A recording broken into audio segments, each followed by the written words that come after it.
نحمده ونصلي على رسوله الكريم اما بعد فاعوذ بالله من الشيطان الرجيم بسم الله الرحمن الرحيم رب اشرح لي صدري ويسر لي امري واحلل عقدة من لساني يفقهوا قولي۔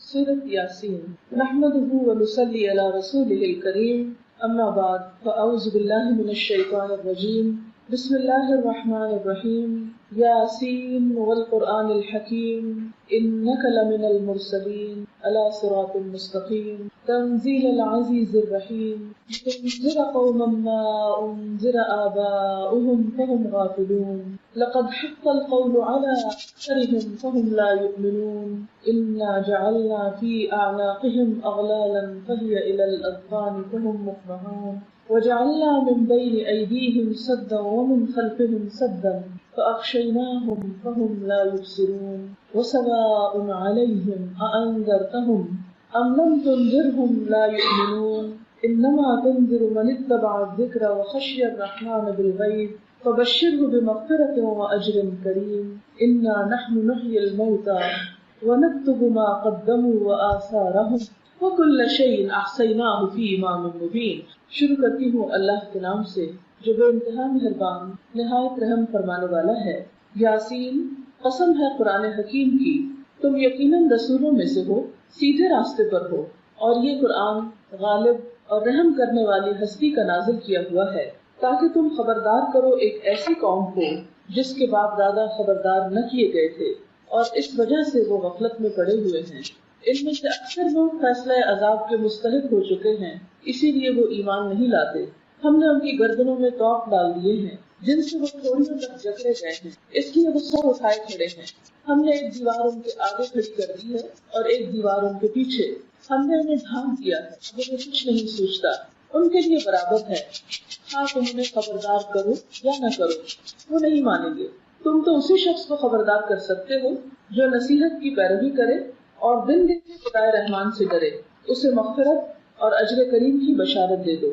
ہم یقیناً ایک روز مردوں کو زندہ کرنے والے ہیں، جو کچھ کام انہوں نے کیے ہیں وہ سب ہم لکھتے جا رہے ہیں، اور جو کچھ آثار انہوں نے اپنے پیچھے چھوڑے ہیں وہ بھی ہم لکھ رہے ہیں۔ ہر چیز کو ہم نے ایک کھلی کتاب میں درج کر رکھا ہے۔ یہ سورۃ یاسین کا پہلا رکوع تھا جو میں نے آپ کے سامنے پڑھا، اور اس کا ترجمہ بھی آپ نے سنا۔ سورۃ یاسین شاید قرآن پاک کی وہ واحد سورت ہے جس کو ہم اپنی زندگی میں بہت زیادہ پڑھتے ہیں۔ سورۃ فاتحہ ایکسیپشنل کیس ہے، چونکہ وہ نمازوں میں پڑھتے ہیں اور اس کا پڑھنا لازم ہے، اس لیے اس کو تو زیادہ پڑھا ہی جاتا ہے، لیکن اس کے علاوہ عام روزمرہ زندگی میں ہم سورۃ یاسین کو بہت زیادہ اپنے مطالعے میں لاتے ہیں۔ سورۃ یاسین قرآن پاک کے اندر اپنے معنی کے اعتبار سے، اپنے سبجیکٹ کے اعتبار سے ایک بہت اہم مقام رکھتی ہے۔ اس کا نام یاسین حروف مقطعات پر مشتمل ہے، اور جیسا کہ آپ جانتے ہیں کہ یہ لکھے تو اکٹھے جاتے ہیں لیکن پڑھے الگ الگ جاتے ہیں۔ یا سین دو حروف کا مرکب ہے۔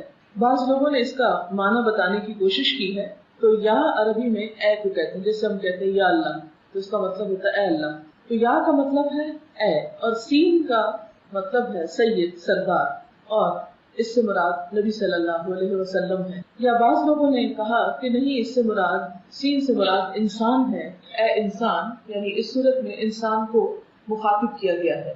تو یاسین اے انسان والقرآن الحکیم، قسم ہے قرآن حکیم کی، قرآن کی قسم کھائی جا رہی ہے، اور صرف قرآن کی نہیں بلکہ قرآن کی صفت بھی ساتھ شامل ہے۔ کون سی صفت؟ کہ یہ ایک حکمت والی کتاب ہے، یعنی قرآن کے اندر جو مضامین آئے ہیں، جو باتیں کہی گئی ہیں، جو چیزیں بتائی گئی ہیں، ان میں سے ایک ایک چیز بہت حکمت سے بھری ہوئی ہے، بہت فائدے کی ہے، بہت عقل مندی کی باتیں ہیں، اور قرآن کے اندر پایا جانے والا یہ وزڈم اس بات کی گواہی دیتا ہے کہ یہ کتاب اللہ کی طرف سے ہے، اور محمد رسول اللہ صلی اللہ علیہ وسلم کے رسول ہونے پر ایک دلیل ہے۔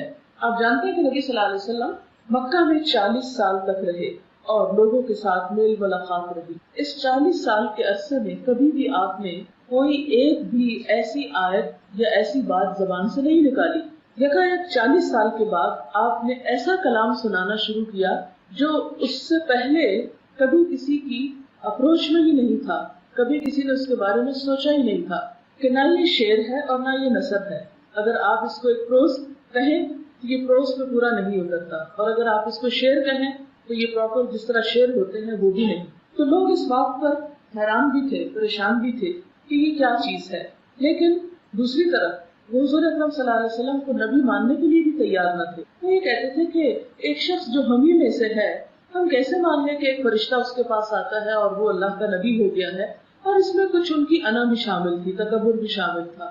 ظاہر ہے کسی کو نبی ماننا اس کی بڑائی کو ماننا ہے، اور کسی دوسرے انسان کی بڑائی کو مان لینا یہ انسان کی اپنی شکست کو بعض اوقات تسلیم کرنے کے برابر ہوتا ہے.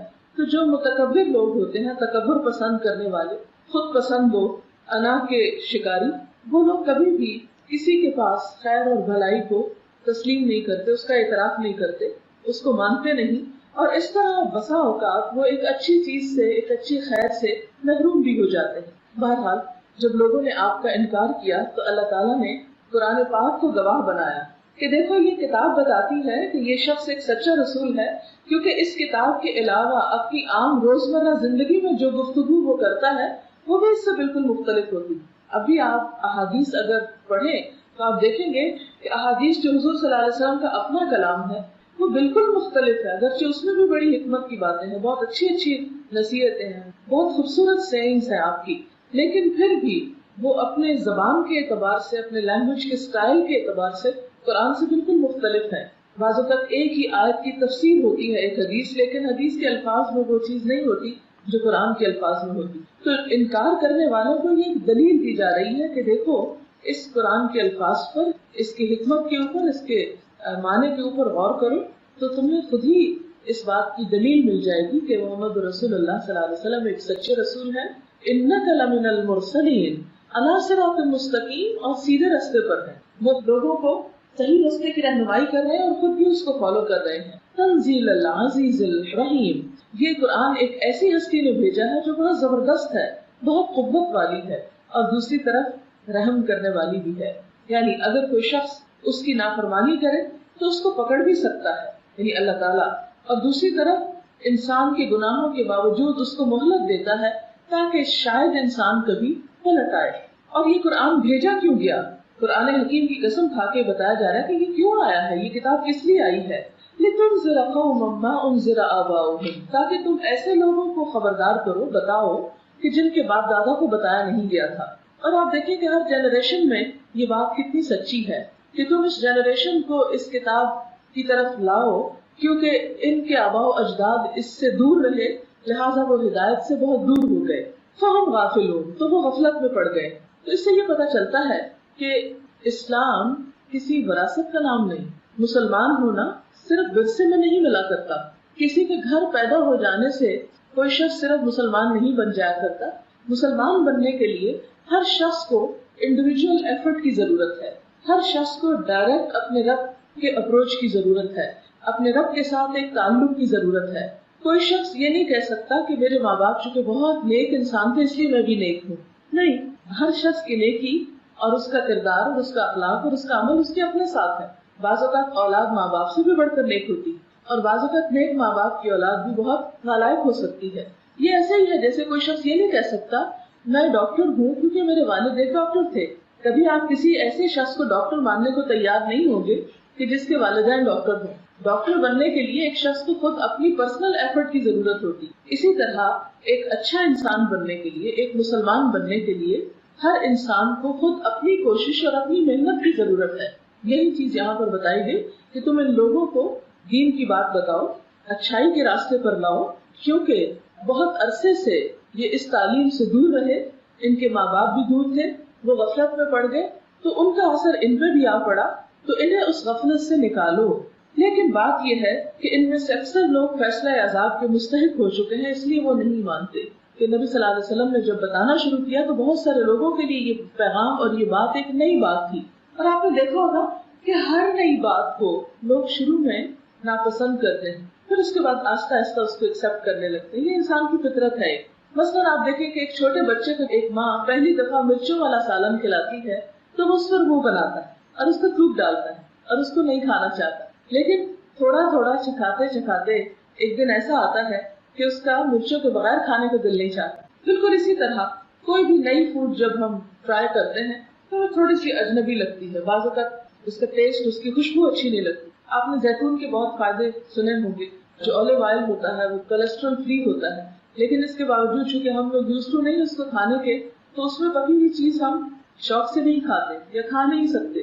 لیکن جن علاقوں میں لوگ اسے کھاتے ہیں وہ دوسرا تیل استعمال نہیں کر سکتے. تو یہ ایک بالکل انسانی فطرت ہے کہ کوئی بھی نئی چیز انسان کے سامنے جب آتی ہے تو اسے بہت آسانی کے ساتھ وہ قبول نہیں کر سکتا. اس لیے اللہ تعالیٰ فرماتے ہیں کہ تم ان کو خبردار کرو. اور ان میں سے بہت سارے لوگ جو ہیں وہ اس پیغام کو نہیں بھی مانیں گے. اور اس کی ایک اور وجہ یہ ہوتی ہے کہ انسان کسی چیز کو کیوں نہیں مانتا. ایک وجہ تو یہ کہ نئی چیز ہے، اسے ایکسپٹ کرنے میں دیر لگ گئی. لیکن آپ دیکھیں گے کہ جن لوگوں کے دل کھلے ہوتے ہیں وہ نئی چیز کو بھی آہستہ آہستہ، جو براڈ مائنڈیڈ لوگ ہوتے ہیں، آہستہ آہستہ ایکسپٹ کر لیتے. اور جس کے ذہن میں وسعت ہوتی ہے اتنی جلدی اس کو ایکسپٹ کرتے. کچھ لوگ ایسے ہوتے ہیں کہ جن کو بات سمجھ میں بھی آ جاتی ہے لیکن اپنی تنگ نظری کی وجہ سے، اپنے دل کی گھٹن کی وجہ سے، اپنی کوتاہ نظری کی وجہ سے وہ اس کو ایکسپٹ نہیں کرتے. یہاں ایسے ہی لوگوں کی بات کی گئی کہ وہ اپنی دنیا میں جینا چاہتے ہیں، اپنی مرضی کے مطابق زندگی بسر کرنا چاہتے ہیں. اس لیے نبی اکرم صلی اللہ علیہ وسلم جو کچھ ان کو دے رہے ہیں وہ نہیں مانیں گے. انا جعلنا فی اعناقہم اغلالا، ہم نے ان کی گردنوں میں توق ڈال دیے. توق کہتے ہیں اس کڑے کو جو پرانے زمانے میں قیدیوں کی سزا کے لیے گردن میں جکڑ دیا جاتا تھا، جس کی وجہ سے وہ موو نہیں کر سکتے. اور آپ دیکھیں کہ اگر تھوڑی دیر کے لیے بھی آپ اگر گردن کو موو نہ کریں تو ایک بہت تکلیف دہ چیز ہو جاتی. فرمایا یہ سمبل ہے، توق ایک سمبل ہے گردن کو اکڑانے کا. اور گردن کو اکڑانا سمبل ہے کس کا؟ تکبر کا. فرمایا کہ ان کے تکبر کی وجہ سے یہ لوگ حق کو نہیں مانتے. تکبر کیا ہے؟ کہ میں زیادہ اچھا ہوں، میں زیادہ عقل مند ہوں، میں زیادہ جانتا ہوں، میں زیادہ بہتر ہوں. جیسے کہ شیطان کو اللہ تعالیٰ نے حکم دیا تھا کہ انسان کو سجدہ کرو. شیطان نے کیا کیا؟ کہا انا خیر منہ، میں اس سے بہتر ہوں. خلقتنی من نار وخلقتہ من طین، مجھے تو نے آگ سے پیدا کیا، اس کو مٹی سے پیدا کیا، میں زیادہ اچھا ہوں، میں اس کے آگے کیوں جھکوں. لہٰذا اس کا یہ انکار اس کے تکبر کی وجہ سے تھا. اسی لیے جو لوگ دنیا میں تکبر کا شکار ہوتے ہیں، اپنے آپ کو بڑی چیز سمجھتے ہیں، وہ اللہ کی بات پر توجہ بھی نہیں دیتے، اسے سننا ہی نہیں چاہتے اور سن کر اس پر عمل بھی نہیں کرنا چاہتے.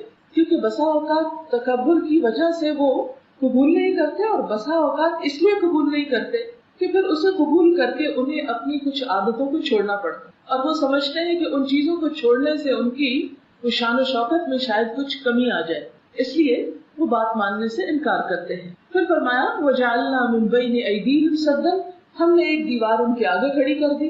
وَمِن خَلْفِهِمْ سَدًّا، ایک دیوار ان کے پیچھے ہے. فَأَغْشَيْنَاهُمْ، اوپر سے بھی ڈھانپ دیا ہے.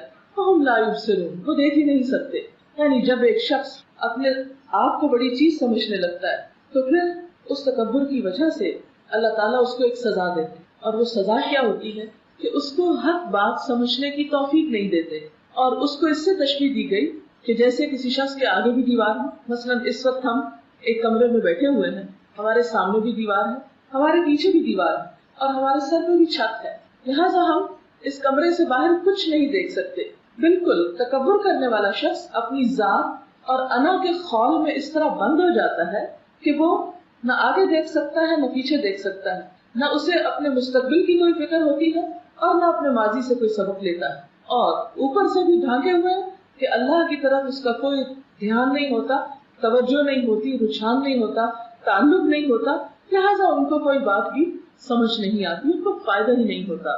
پھر فرمایا وَسَوَاءٌ عَلَيْهِمْ، ان کے لیے برابر، ایسے لوگوں کے لیے برابر ہے. کیا؟ أَأَنذَرْتَهُمْ، خواہ تم ان کو ڈراؤ، أَمْ لَمْ تُنذِرْهُمْ، یا نہ ڈراؤ، لَا يُؤْمِنُونَ، وہ نہیں مانیں گے. یعنی آپ ان کو کوئی نصیحت کریں یا نہ کریں، خبردار کریں یا نہ کریں، کوئی ڈر والی آیت سنائیں یا نہ سنائیں، وہ سب سنی انسنی کر دیتے ہیں، ان کو کچھ سمجھ نہیں آتی.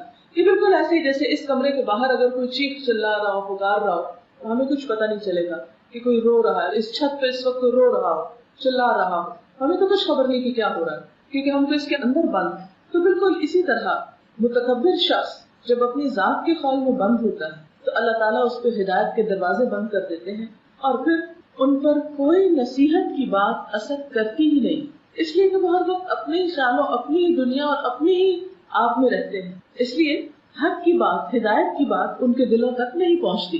فرمایا انما تنذر من اتبع الذکر، وخشی الرحمن بالغیب، تم تو اس کو ڈرا سکتے ہو کہ جو غائبانہ طور پر اپنے رب سے ڈرے، یعنی تنہائی میں بھی جس کو اپنے رب کا احساس ہو، جو بن دیکھے اپنے رب سے ڈرے، یعنی کسی نے اللہ کو دیکھا نہیں لیکن اس کے باوجود وہ شخص جو غیب کے پیچھے یا اس پردے کے پیچھے اپنے رب کو محسوس کر سکے، اسی پر یہ کلام نصیحت اثر کرتا ہے۔ آپ دیکھیں کہ جیسے اس وقت میں بات کر رہی، میری بات آپ کے کانوں سے ٹکرا رہی، لیکن بسا اوقات ایسا ہوتا ہے کہ کچھ لوگوں کے صرف کانوں تک نہیں ٹکراتی، دل تک بھی اترتی۔ اب دل جو ہے وہ سامنے ایکسپوز نہیں ہے، وہ تو بہت پردوں کے اندر چھپا ہوا، لیکن جو شخص دلچسپی لیتا ہے ایک بات کے اندر، وہ آواز جو ہمیں نظر نہیں آتی، وہ آواز کان سے دل تک پہنچتی ہے اور دل سے پورا جسم پہ اثر کرتی، سارا جسم پوری باڈی اس میں انوالو ہو جاتی۔ اسی طرح ایک شخص جو اللہ تعالیٰ سے ایک تعلق رکھتا ہے، اللہ کی عظمت کو محسوس کرتا ہے، تو اللہ تعالیٰ خواہ پردے کے پیچھے چھپا ہوا ہے لیکن وہ اس کے پریزنس کو فیل کر سکتا ہے، یہ اس کے اپنے احساسات کی بات ہے۔ تو جو اس قابل ہو کہ پردے کے پیچھے ذات کو محسوس کر سکے، پھر وہ اس کی بات کو بھی اپنے اندر ایبزارب کر سکتا ہے۔ ایسے لوگوں کے لیے جزا کیا ہے؟ فَبَشِّرْهُ بِمَغْفِرَةٍ، آپ انہیں بخشش کی خوشخبری دیں کہ اللہ تعالیٰ ان کے گناہوں کو معاف فرما دیں گے، وہ اجر کریم، اور بہت باعزت اجر کی، یعنی انہیں جزا ملے گی، انعام ملے گا لیکن بہت عزت کے ساتھ۔ اِنَّا نَحْنُ نُحْيِي الْمَوْتَى، بے شک ہم زندہ کریں گے مردوں کو، وَنَكْتُبُ مَا قَدَّمُوا، اور ہم لکھ رہے ہیں جو وہ آگے بھیجتے ہیں، وَآثَارَهُمْ، اور ان کے آثار، وَكُلَّ شَيْءٍ أَحْصَيْنَاهُ فِي إِمَامٍ مُبِينٍ، اور ہر چیز کو ہم نے ایک کھلی کتاب میں لکھ رکھا۔ یہاں پر انسان کو ایک بہت بڑی حقیقت کی طرف توجہ دلائی گئی، اور وہ حقیقت کیا ہے کہ اے انسان، اس بات کو کبھی نہ بھولنا کہ تجھے مرنے کے بعد پھر زندہ ہونا، سونے کے بعد پھر جاگنا۔ ایک بہت بڑی حقیقت ہے جس کا ہم ہر روز مشاہدہ کرتے ہیں، ہر روز ہم خود ایکسپیرینس کرتے ہیں کہ ہم دن کے کام کاج کے بعد تھک جاتے ہیں، پھر ہم سو جاتے ہیں۔ سونے کے بعد ہم سن نہیں سکتے، دیکھ نہیں سکتے،